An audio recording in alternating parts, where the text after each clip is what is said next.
ನಮಸ್ಕಾರ ಸ್ನೇಹಿತರೆ, welcome back to our YouTube channel. ಸ್ನೇಹಿತರೆ, ಇವತ್ತಿನ ಈ ವಿಡಿಯೋದಲ್ಲಿ ಎಸ್ ಸಿ ಒ ಅಂದ್ರೆ ಏನು? ಸೊ ಎಸ್ ಸಿ ಒ ಅಂತಂದ್ರೆ ಏನಪ್ಪಾ ಅಂತಂದ್ರೆ ಸರ್ಚ್ ಇಂಜಿನ್ ಆಪ್ಟಿಮೈಸೇಷನ್ ಅಂತ ಕರಿತೀವಿ. Full form. ಹಾಗಾದ್ರೆ ಅದ್ರ ಬಗ್ಗೆ ಕಂಪ್ಲೀಟ್ ಆಗಿ ಇವತ್ತಿನ ಈ ವಿಡಿಯೋದಲ್ಲಿ ನಾನು ಎಕ್ಸ್ಪ್ಲೈನ್ ಮಾಡ್ತಾ ಇದ್ದೀನಿ. ಎಸ್ ಸಿ ಒ ಯಾಕೆ ನಮಗೆ ಇಂಪಾರ್ಟೆಂಟ್ ಆಗುತ್ತೆ ಬ್ಲಾಗಿಂಗ್ಗೆ?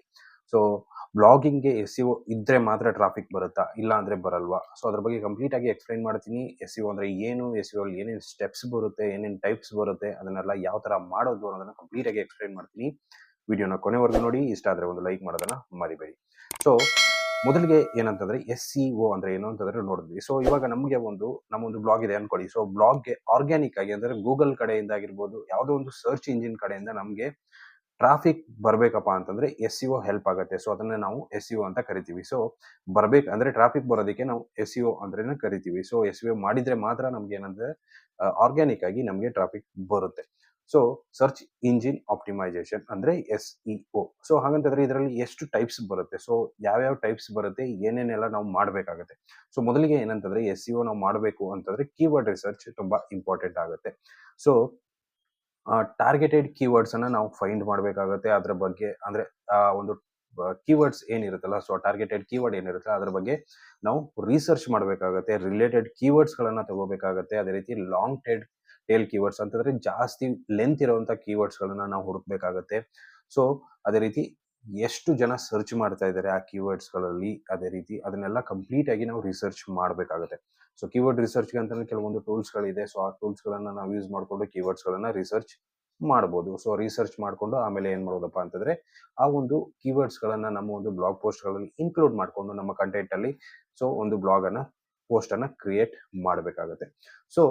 ಫಸ್ಟ್ ಕೀವರ್ಡ್ ರಿಸರ್ಚ್ ಆಯ್ತು. ಕೀವರ್ಡ್ ರಿಸರ್ಚ್ ಅನ್ನ ಮಾಡ್ಕೊಂಡು ನಾವು ಒಂದು ಪೋಸ್ಟ್ ಅನ್ನ ರೆಡಿ ಮಾಡಿದ್ವಿ. ನೆಕ್ಸ್ಟ್ ಬರೋದೇನಪ್ಪಾ ಅಂತಂದ್ರೆ on page S E O.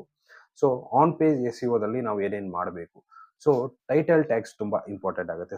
Title ಏನಿದೆ ಅದು ಆಲ್ಮೋಸ್ಟ್ 60 ಕ್ಯಾರೆಕ್ಟರ್ಸ್ ಇರಬೇಕು. ಅಂತಂದ್ರೆ 60 ಕ್ಯಾರೆಕ್ಟರ್ಸ್ ಇರಬೇಕು ಟೈಟಲ್ ಅಲ್ಲಿ. Next meta description. Meta description ಅಲ್ಲಿ ಏನಪ್ಪಾ ಅಂತಂದ್ರೆ ಆ ಒಂದು ಏನೊಂದು ಪೋಸ್ಟ್ ಹಾಕಿದೀವಿ, ಆ ಪೋಸ್ಟ್ ಅಲ್ಲಿ ಏನೇನ್ ಹಾಕಿದೀವಿ ಅದ್ರ ಬಗ್ಗೆ ಒಂದು ಸ್ಮಾಲ್ ಡಿಸ್ಕ್ರಿಪ್ಷನ್ ಇರಬೇಕು. ಅದರಲ್ಲಿ ಕೀವರ್ಡ್ ಕೂಡ ಇನ್ಕ್ಲೂಡ್ಸ್ ಇರಬೇಕು. ಆಲ್ಮೋಸ್ಟ್ 160 ಕ್ಯಾರೆಕ್ಟರ್ಸ್ ಅದರಲ್ಲಿ ಇರಬೇಕು. 160 ಕ್ಯಾರೆಕ್ಟರ್ಸ್ ಇತ್ತಂತಂದ್ರೆ ಅದು ಮೆಟಾ ಡಿಸ್ಕ್ರಿಪ್ಷನ್ ಆಗತ್ತೆ. ನೆಕ್ಸ್ಟ್ ನಮ್ಮ ಒಂದು ಬಾಡಿಯಲ್ಲಿ ಬರೋದೇನಪ್ಪಾ ಅಂತಂದ್ರೆ ಹೆಡ್ಡಿಂಗ್ಸ್. ಹೆಡ್ಡಿಂಗ್ಸ್ ಗಳು ತುಂಬಾ ಇಂಪಾರ್ಟೆಂಟ್ ಆಗುತ್ತೆ. ಸ್ಟ್ರಕ್ಚರ್ಡ್ ಕಂಟೆಂಟ್ ಅನ್ನ ಕ್ರಿಯೇಟ್ ಮಾಡ್ಬೇಕಂತಂದ್ರೆ ಹೆಡ್ಡಿಂಗ್ ತುಂಬಾ ಇಂಪಾರ್ಟೆಂಟ್. ಎಲ್ಲಿ H1 ಯೂಸ್ ಮಾಡ್ಬೇಕು, ಎಲ್ಲಿ H2 ಯೂಸ್ ಮಾಡ್ಬೇಕು, ಎಲ್ಲಿ H3 ಯೂಸ್ ಮಾಡ್ಬೇಕು, ಅದನ್ನೆಲ್ಲ ಕಂಪ್ಲೀಟ್ ಆಗಿ ನಾವು ಸ್ಟಡಿ ಮಾಡಿಕೊಂಡು ಅದ್ರ ಪ್ರಕಾರ ಮಾಡ್ಬೇಕಾಗತ್ತೆ. ಅದೇ ರೀತಿ URL ಸ್ಟ್ರಕ್ಚರ್. ನಿಮ್ಮ ಒಂದು URL ಏನ್ ಇರಬೇಕು ಅಂತಂದ್ರೆ ಶಾರ್ಟ್ ಆಗಿರ್ಬೇಕು, ಅದೇ ರೀತಿ ಸರ್ಚಬಲ್ ಇರಬೇಕು. ನೆಕ್ಸ್ಟ್ ಸ್ಮಾಲ್ ಒಂದು ಡಿಸ್ಕ್ರಿಪ್ಷನ್ ಪ್ರಕಾರ ಆಗಿರ್ಬೇಕು. ಅಂದ್ರೆ ಕೀವರ್ಡ್ಸ್ ಕೂಡ ಇನ್ಕ್ಲೂಡ್ ಆಗಿರ್ಬೇಕು ಅದರಲ್ಲಿ. ಅದು ಕೂಡ URL ಆಗುತ್ತೆ. Next image optimisation. ನಿಮ್ಮ ಒಂದು ಇಮೇಜ್ಗೆ ಫೈಲ್ ನೇಮ್ ಆಗಿರ್ಬೋದು, ಅದೇ ರೀತಿ ಆಲ್ಟ್ ಟೆಕ್ಸ್ಟ್ ಆಗಿರ್ಬೋದು. ಅದನ್ನ ಏನ್ ಮಾಡ್ಬೇಕಪ್ಪ ಅಂತಂದ್ರೆ ಇಮೇಜ್ ಕಾಂಪ್ರೆಸ್ ಕೂಡ ನೀವು ಮಾಡಬೇಕಾಗುತ್ತೆ. ನಿಮ್ಮ ಒಂದು ಇಮೇಜ್ ಆಪ್ಟಿಮೈಸ್ ನೀವು ಯಾವ್ದ್ರಲ್ಲಿ ಮಾಡಬೇಕಾಗುತ್ತೆ? ಆನ್ ಪೇಜ್ ಎಸ್ ಯು ಅಲ್ಲೇ ಮಾಡಬೇಕಾಗುತ್ತೆ. ಆಪ್ಟಿಮೈಸೇಷನ್ ಮಾಡ್ಬೇಕಂತಂದ್ರೆ ಏನಂತಂದ್ರೆ ಅದರ ಒಂದು ಟೈಟಲ್ ಆಗಿರ್ಬೋದು, ಅದೇ ರೀತಿ ಆಲ್ಟ್ ಟೆಕ್ಸ್ಟ್ ಅಂತ ಬರುತ್ತೆ, ಅದನ್ನು ಕೂಡ ನೀವು ಹಾಕ್ಬೇಕಾಗುತ್ತೆ. ನೆಕ್ಸ್ಟ್ ನಿಮ್ಮ ಇಮೇಜ್ ಅನ್ನ ಕೂಡ ನೀವು ಕಾಂಪ್ರೆಸ್ ಮಾಡ್ಬೇಕಾಗುತ್ತೆ. ಯಾಕಂತಂದ್ರೆ ದೊಡ್ಡದಿತ್ತಂದ್ರೆ ನಮ್ಮ ಒಂದು ಬ್ಲಾಗ್ ಪೋಸ್ಟ್ ಓಪನ್ ಆಗೋದಕ್ಕೆ ಟೈಮ್ ತಗೊಳುತ್ತೆ, ಲೋಡ್ ಟೈಮ್ ಜಾಸ್ತಿ ತಗೊಳುತ್ತೆ. ಅದಕ್ಕೋಸ್ಕರ ಅದು ಓಪನ್ ಆಗೋಷ್ಟರಲ್ಲಿ ಟ್ರಾಫಿಕ್ ಕೂಡ ಕಡಿಮೆ ಆಗ್ಬಿಡುತ್ತೆ. ಅದಕ್ಕೋಸ್ಕರ ಕಂಪ್ರೆಸ್ ಮಾಡಿ ಚಿಕ್ಕದಿತ್ತಂತಂದ್ರೆ ಏನಾಗುತ್ತೆ, ನಮಗೆ ಬ್ಲಾಗ್ಗೆ ಅದೇ ರೀತಿ ಟ್ರಾಫಿಕ್ಗೆ ಅಂದ್ರೆ ಸ್ಪೀಡ್ ಜಾಸ್ತಿಯಾಗಿ ಓಪನ್ ಆಗೋದ್ರಿಂದ ಬ್ಲಾಗ್ 100% ಆಗಿ ಓಪನ್ ಆಗುತ್ತೆ. ನೆಕ್ಸ್ಟ್ ಇಂಟರ್ನಲ್ ಲಿಂಕ್ಸ್ ಮತ್ತೆ ಎಕ್ಸ್ಟರ್ನಲ್ ಲಿಂಕ್ಸ್. ಇಂಟರ್ನಲ್ ಲಿಂಕ್ಸ್ ಏನಕ್ಕೆ ಹಾಕಬೇಕು? ಇವಾಗ ಒಂದು ಬ್ಲಾಗ್ ಪೋಸ್ಟ್ ಇದೆ ನಿಮ್ದು ಆಲ್ರೆಡಿ. ಅದರ ಒಂದು ಲಿಂಕ್ ಅನ್ನ ನೀವು ಹೊಸ ಒಂದು ಬ್ಲಾಗ್ ಪೋಸ್ಟ್ ಗೆ ಹಾಕಿದ್ರಿ ಅಂದ್ರೆ ಏನಾಗುತ್ತೆ, ಅದಕ್ಕೆ ಬರುವಂತ ಒಂದು ಟ್ರಾಫಿಕ್ ಏನಿರುತ್ತೆ ಇದಕ್ಕೂ ಬರೋ ಚಾನ್ಸಸ್ ಇರುತ್ತೆ. ಅದಕ್ಕೋಸ್ಕರ ಇಂಟರ್ನಲ್ ಲಿಂಕ್ ತುಂಬಾ ಇಂಪಾರ್ಟೆಂಟ್ ಆಗುತ್ತೆ. Next external links. External link ಯಾಕೆ ಹಾಕಬೇಕು? ಎಕ್ಸ್ಟರ್ನಲ್ ಲಿಂಕ್ ಎಲ್ಲಿಂದ ಹಾಕೋದು? ಅಫಿಲಿಯೇಟ್ ಲಿಂಕ್ ಗಳನ್ನ ಹಾಕ್ಬೋದು ನೀವು. ಇಲ್ಲಪ್ಪ ಅಂತಂದ್ರೆ ಯಾವ್ದಾದ್ರು ರೆಫರೆನ್ಸ್ ಇಂದ ನೀವು ಏನಾದ್ರು ಸ್ಟಡಿ ಮಾಡಿ ನೀವು ಕಂಟೆಂಟ್ ಹಾಕಿದ್ರ ಅಂತಂದ್ರೆ ಫಾರ್ ರೆಫರೆನ್ಸ್ ಅಂತ ಹಾಕ್ಬಿಟ್ಟು ಅದನ್ನು ಕೂಡ ನೀವು ಹಾಕ್ಬೋದು. ಈ ರೀತಿ ಮಾಡಬೇಕಾಗತ್ತೆ. Next content optimisation. Image optimisation ಎಲ್ಲ ಎಲ್ಲಿ ಬರುತ್ತಪ್ಪ ಅಂತಂದ್ರೆ ಆನ್ ಪೇಜಸ್ ಅಲ್ಲಿ ಬರುತ್ತೆ. Next content optimisation. ಕಂಟೆಂಟ್ ಹಾಕ್ಬೇಕಪ್ಪ ಅಂತಂದ್ರೆ ನೀವು ಫಸ್ಟ್ ಬರೋದೇನಂತಂದ್ರೆ high quality content. High quality content ಅನ್ನು ನೀವು ಹಾಕ್ಬೇಕಾಗತ್ತೆ ನಿಮ್ಮ ಒಂದು ಬ್ಲಾಗ್ ಅಲ್ಲಿ. ಸೊ ಒರಿಜಿನಲ್ ಕಂಟೆಂಟ್ ಇರಬೇಕು, ವ್ಯಾಲ್ಯೂಯೇಬಲ್ ಇರಬೇಕು, ಅದೇ ರೀತಿ ಡೀಟೇಲ್ ಎಕ್ಸ್ಪ್ಲೇನ್ ಆಗಿರುವಂಥ ಒಂದು ಕಂಟೆಂಟ್ ಇರಬೇಕಾಗುತ್ತೆ. So next keyword placement. So keyword research ಮಾಡಿದ್ವಿ ಹಾಗಂತಂದ್ರೆ ಅದನ್ನ ಯಾವ ತರ ಪ್ಲೇಸ್ಮೆಂಟ್ಸ್ ಮಾಡಬೇಕು. ಸೊ ನ್ಯಾಚುರಲಿ ಆಗಿ ಇರಬೇಕು.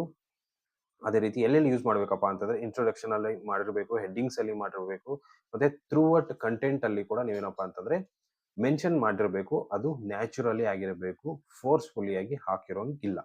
ಸೊ ನ್ಯಾಚುರಲಿ ನೀವು ಪೇಸ್ಟ್ ಗಳನ್ನ ಮಾಡಬೇಕಾಗತ್ತೆ. Next readability. Use short paragraph, bullet points and sub headings to make your content easy to read. So ನೀವು ಪ್ಯಾರಾಗ್ರಾಫ್ಸ್ ಅಂದ್ರೆ ಚಿಕ್ಕ ಒಂದು ಪ್ಯಾರಾಗ್ರಾಫ್ಗಳನ್ನ ಮಾಡಬೇಕಾಗುತ್ತೆ, ಬುಲೆಟ್ ಪಾಯಿಂಟ್ಸ್ಗಳನ್ನ ಯೂಸ್ ಮಾಡಬೇಕಾಗುತ್ತೆ. ಅದೇ ರೀತಿ ಸಬ್ ಹೆಡ್ಡಿಂಗ್ಸ್ ಕೂಡ ನೀವು ಯೂಸ್ ಮಾಡೋದ್ರಿಂದ ಏನಾಗುತ್ತಪ್ಪ ಅಂತಂದ್ರೆ ನಿಮ್ಮ ಒಂದು ಬ್ಲಾಗ್ದು ರೀಡಬಿಲಿಟಿ ಏನಾಗುತ್ತೆ, ಜಾಸ್ತಿ ಆಗುತ್ತೆ. So next content length. So ನಮ್ಮ ಒಂದು ಬ್ಲಾಗ್ ಪೋಸ್ಟ್ ಅಲ್ಲಿ ಕಂಟೆಂಟ್ ಎಷ್ಟಿರಬೇಕು, ಎಷ್ಟು ವರ್ಡ್ಸ್ದು ನಮ್ಮ ಒಂದು ಕಂಟೆಂಟ್ ಇರಬೇಕು. ಸೊ ಆಲ್ಮೋಸ್ಟ್ ಒಂದು 600 ಅಂತ ತೋರಿಸುತ್ತೆ, ಬಟ್ ಏನಂತಂದ್ರೆ 600ಗೆ ನಾವು ಸ್ಟಾಪ್ ಮಾಡ್ಬೋದು. ಆಲ್ಮೋಸ್ಟ್ 1500 ವರ್ಡ್ಸ್ ಇರುವಂತ ಒಂದು ಕಂಟೆಂಟ್ ಅನ್ನ ನಾವು ಕ್ರಿಯೇಟ್ ಮಾಡಬೇಕಾಗುತ್ತೆ. Next update content. Regularly update old post to keep them relevant and accurate. So ಹಳೆ ಇರುವಂತ ಪೋಸ್ಟ್ಗಳನ್ನು ನೀವು ಅಪ್ಡೇಟ್ ಮಾಡ್ತಾ ಇರಬೇಕಾಗತ್ತೆ. Next technical SEO. So technical SEOದಲ್ಲಿ ಯಾವ್ದು ಬರೋದಪ್ಪ ಅಂತಂದ್ರೆ ಫಸ್ಟ್ ಬರೋದು mobile friendly design.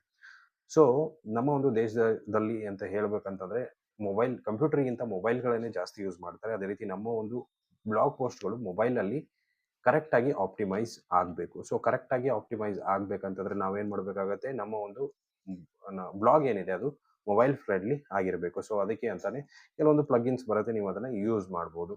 Next page speed. So page speed ಕೂಡ ಜಾಸ್ತಿ ಇರಬೇಕು. ಸೊ ಅದಕ್ಕೂ ಕೂಡ ತುಂಬಾ ಪ್ಲಗಿನ್ಸ್ ಇದೆ, ಅದನ್ನು ಕೂಡ ನೀವು ಯೂಸ್ ಮಾಡ್ಬೋದು. Next SSL certificate.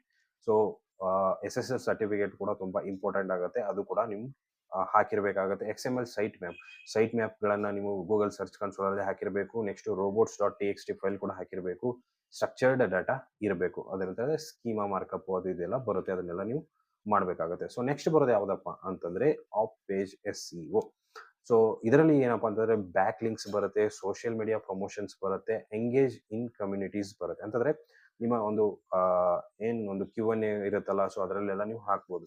ಸೊ ಇದು ಏನಂತಂದ್ರೆ ನಾವು ನಮ್ಮ ಒಂದು ಬ್ಲಾಗ್ ಬಿಟ್ಟು ಹೊರಗಡೆ ಮಾಡುವಂತ ಒಂದು ಏನ್ ಇದೆ ಅಲ್ಲ ಎಕ್ಸಸೈಸ್, ಸೊ ಅದಕ್ಕೆ ನಾವು ಆಫ್ ಪೇಜ್ SEO ಅಂತ ಕರಿತೀವಿ. ಸೊ ಬ್ಯಾಕ್ ಲಿಂಕ್ಸ್ ಗಳನ್ನ ಬಿಲ್ಡ್ ಮಾಡಬೇಕು, ಸೋಷಿಯಲ್ ಮೀಡಿಯಾದಲ್ಲಿ ಪ್ರಮೋಷನ್ಸ್ ಮಾಡ್ಬೋದು. ಸೊ ಇದೆಲ್ಲ ಆಫ್ ಪೇಜ್ ಅಲ್ಲಿ ಬರುತ್ತೆ. ನೆಕ್ಸ್ಟ್ ಬರೋದು ಏನಪ್ಪಾ ಅಂತಂದ್ರೆ ನೀವು ಅಪ್ಡೇಟೆಡ್ ಆಗಿರ್ಬೇಕಂತಂದ್ರೆ ಅಲ್ಗಾರಿದಮ್ ಅವಾಗ ಚೇಂಜ್ ಆಗ್ತಾ ಇರುತ್ತೆ ಗೂಗಲ್ದು. ಸೊ ಅದ್ರ ಬಗ್ಗೆ ಕಂಪ್ಲೀಟ್ ಆಗಿ ಅಪ್ಡೇಟ್ಸ್ ಇರಬೇಕು. ಸೊ ಅಪ್ಡೇಟ್ಸ್ ಬೇಕಂತಂದ್ರೆ ನನ್ನ ಚಾನಲ್ ಸಬ್ಸ್ಕ್ರೈಬ್ ಮಾಡ್ಕೊಂಡಿರಪ್ಪ ಅಂತಂದ್ರೆ ಏನೇ ಅಪ್ಡೇಟ್ ಬಂದ್ರು ನಾನು ಅಪ್ಡೇಟ್ ಇಲ್ಲಿ ಕೊಡ್ತಾ ಇರ್ತೀನಿ. ಸೊ ಟ್ರೆಂಡಿಂಗ್ ಕೂಡ ನೀವು ನೋಡ್ಬೇಕಾಗತ್ತೆ. ಸೊ ಇದೊಂದು ಕಂಪ್ಲೀಟ್ ಆಗಿ SEO ಒಂದು ಫಾರ್ಮ್ಯಾಟ್ಸ್. ಸೊ ಇದ್ರ ಬಗ್ಗೆ ಕಂಪ್ಲೀಟ್ ಗಮನ ಕೊಟ್ಟು ನೀವು ಕೆಲಸ ಮಾಡಿದ್ರಪ್ಪ ಅಂತಂದ್ರೆ ಬ್ಲಾಗ್ ಅಲ್ಲಿ 100% ಆಗಿ ನಿಮ್ಮ ಬ್ಲಾಗ್ ಸಕ್ಸಸ್ಫುಲ್ ಆಗುತ್ತೆ. ಸೊ ಎಷ್ಟು ಇವತ್ತಿನ ವಿಡಿಯೋ ಇಷ್ಟ ಆಗಿದೆ ಅನ್ಕೊಂಡಿದ್ದೀನಿ. ಇಷ್ಟ ಲೈಕ್ ಮಾಡಿ, ಶೇರ್ ಮಾಡಿ, ಸಬ್ಸ್ಕ್ರೈಬ್ ಮಾಡೋದನ್ನ ಮರಿಬೇಡಿ.